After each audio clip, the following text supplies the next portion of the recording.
Hello everybody, Chris Profi, Musically Obsessed, part 5 of my musical DNA. I will leave parts 1 through 4 links below. Part 1 explains the whole concept behind this, so definitely go back and check out part 1. But basically what I'm doing is I'm showing 23 artists, 2 albums from each artist. These are artists and albums that have helped shape who I am, my musical tastes, my guitar playing, my singing, basically who I am. These albums have helped to shape that. This is a 6-part series, so there's only one more after this. I've had so much fun making this, digging through the albums, finding records that have meant so much to me. I thank everybody for watching and commenting. So let's get started. These are in alphabetical order. The first artist is the Moody Blues, and A Question of Balance and On the Threshold of a Dream are my 2 favorite albums by the Moody Blues. I remember specifically watching my neighbor's cat and then possibly going and exploring the basement when they weren't there. I know, right? I was a kid, I was stupid. But I found a box of records, and these 2 records were 2 of the ones that were in them. So I might have taken them home and listened to them. I did return them. But I was drawn first to the covers. The Moody Blues always had such great covers to their record. And then I dropped the needle, and I was like, holy crap, these guys are amazing. Justin Hayward could sing the phone book. But such a talented band. All the guys were singing, playing instruments, playing different types of instruments. The Moody Blues, of course, did classical music. They did folk music. They did rock music. They experimented with some Indian sounds. They did a little bit of everything. I really feel like the Moody Blues should be talked about more in the VC. Such a cutting-edge band, progressive, amazing talents. They went on to even have hits into the 80s.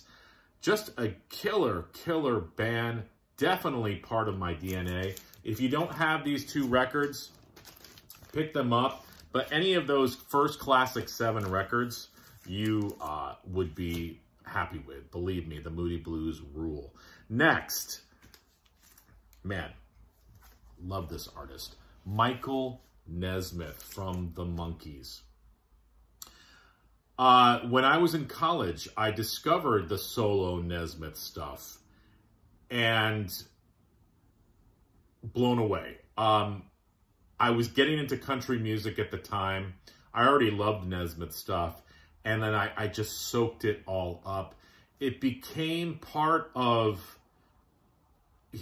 I probably rip off Nesmith all the time, you know, with my style of writing, my style of guitar playing, my style of singing. Nesmith is definitely, you know, part of my performing, the performing side of Chris Profi.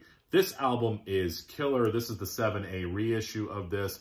This is basically just Nesmith on guitar and OJ Red Rhodes on steel, pedal steel. Every song on this is amazing. This, of course, has his version of Different Drum that Linda Ronstadt and the Stone Ponies would cover. Every song in here is great, though. It's sort of like psychedelic folk. And it's funny because the company, RCA, I believe it was, said to Nesmith, listen, we want you to write more songs. We want you to write more hit songs like the song Joanne. So jokingly, Nesmith named this album And the Hits Just Keep On Coming, because he knew it probably wasn't going to do anything for him. Killer record. Check it out. I also want to show an album that I'm hoping 7A is going to reissue at some point. From a Radio Engine to the Photon Wing. This had the hit Rio on it. Rio is such a cool tune. My band actually plays the song. This is, I love Casablanca Moonlight, though. I love the whole album, but We Are Awake. The bass on this album is just pumping through the speakers. Again, sort of psychedelic country type stuff. Really cool. And love that photo of Nesmith on the back. So definitely check out Solo Nesmith if you're into country music, country rock. sort of like the Byrds, the Eagles. Check that stuff out. Next, in the country vein, got to show some Buck Owens. Definitely in my DNA. This is a really cool album, Monsters Holiday. And I love the tune. It's a Monsters Holiday, but all the other songs are great on here. On the cover of the Music City News, I Love, which is a Tom T. Hall cover. Meanwhile, Back at the Ranch, Buck Owens was experimenting with a lot of different sounds at this point, kind of trying to break free of what people thought he was. So really, really like this album. Buck Owens, his songwriting, his singing, his presentation, his arrangements, have always loved. This is one of his later albums called Hot Dog. Vinyl Richie sent me this album, I believe. Buck does a duet with Dwight Yoakam on here, who might be showing up in the next episode. I don't know, maybe. He does Under Your Spell Again. But, you know, Summertime Blues is on here. The song Hot Dog, which is written by Buck Owens. This came out in 1988, so this was sort of like a resurgence with Buck. He had done the duet with Dwight Yoakam, Streets of Bakersfield, so that sort of rejuvenated his career a little bit, so he did come out with a few albums. Hot Dog probably being the best, I feel. And lastly, Pink Floyd. This was one of the first Pink Floyd albums that I ever bought. It was this and Momentary Lapse of Reason. So I got the early stuff in one ear and their later stuff in the other. I was drawn to the early stuff. This is a compilation album with Arnold Layne, Interstellar Overdrive, which is one of my favorite Pink Floyd instrumentals. See Emily Play, Julia Dream, beautiful. Careful with that axe, Eugene. I was telling my son about that the other day. I'm like, Alan, Pink Floyd has this song. It's pretty much an instrumental. And then in the middle, you hear, careful with that axe, Eugene. And then this woman screaming. It's like the coolest thing. As a kid, I loved it. Cirrus Minor, the Nile song, both from the soundtrack for More. And speaking of More, one of my favorite Pink Floyd records. Love this album, the soundtrack. Would love to see the movie. But remember summer days, listening to this on my bed and being transported.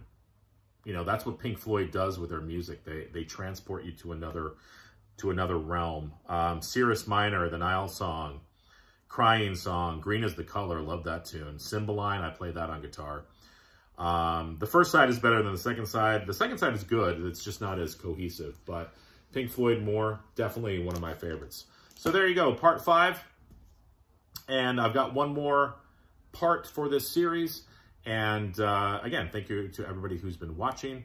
And it's always fun to think about the music that influenced you. And going back and discovering it again. So thank you to everybody. All right, have a great day. Bye.